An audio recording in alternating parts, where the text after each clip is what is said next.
In a quiet village surrounded by dry fields lived Amina, a 22-year-old orphan. She had no parents, no land, and no one to depend on but herself. From sunrise to sunset, Amina worked for others, farming, fetching water, selling firewood, just to earn enough to eat.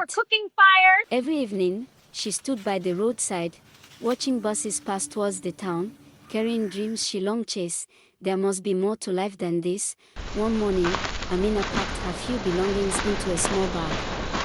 into a small bag, with the decision to leave the village for the city. If I must change my life, must move to the city, she said to herself, while she stepped out of her old hut. On her way she met her friend Solly, who asked her, "Amina, where are you going?" "To the city," she replied, "to look for a better job." Solly wished her luck, and with fear in her heart but hope in her eyes, Amina stepped onto the road and left the village behind. She boarded a bus from the village park, and in few hours the bus arrived Lagos. She stepped out of the bus, her eyes widened with a mix of excitement and anxiety.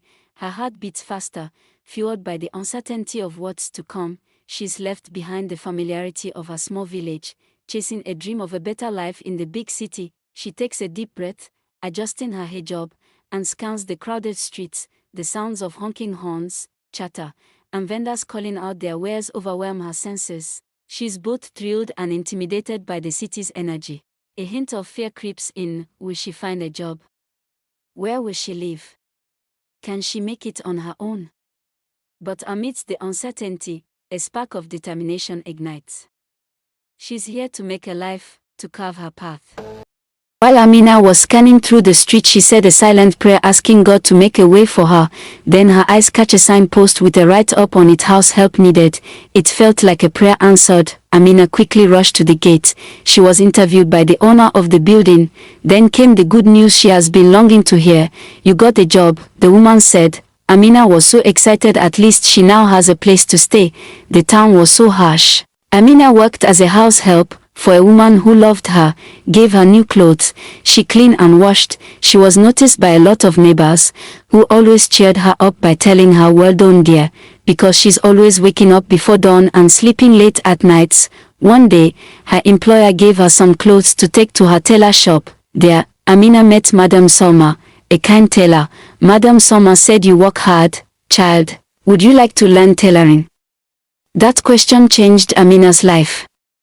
Soon, she started visiting the tailor shop when she free, learning how to sew, needle by needle, stitch by stitch, building a future with her own hands. Years later, Amina had become a skilled tailor. She opened her own shop and started having her own clients. One afternoon, a well-dressed man entered the shop. His name was Karim, a successful businessman. "Good day, I need a custom outfit," he said. Amina welcomed him, offered a seat as they discussed business. As Amina walked, Karim noticed her focus, her humility, and her quiet confidence. Karim couldn't help but admire her. "You're very talented. How did you learn all this?" he asked. "Life taught me." "Because I had no choice," Amina replied. Their conversations grew deeper, and soon what seems like respect turned into friendship. Friendship slowly became love. He asked her out and they started dating. After a few months of dating, he proposed to her. "Will you marry me?" he said, and she said, "Yes, I will marry you." After Karim proposed and Amina accepted, Amina's heart was filled with both joy and sadness. Joy that she's getting married, and sadness of wishing her parents were alive to witness her big day. Amina agreed to marry Karim, not because of his wealth, but because he respected her and never judged her background.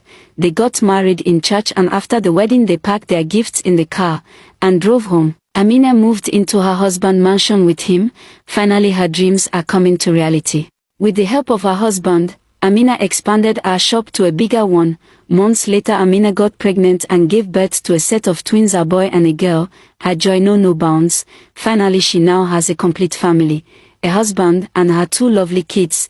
Years later, they decided to visit the village, and together, they returned to her village. When the villagers saw them, they watched in amazement, while some ran after their car with excitement. The villagers welcomed them by entertaining them with their cultural dance, which Amina and her husband danced alongside with them. The poor orphan they once pitied had become a woman of strength and purpose.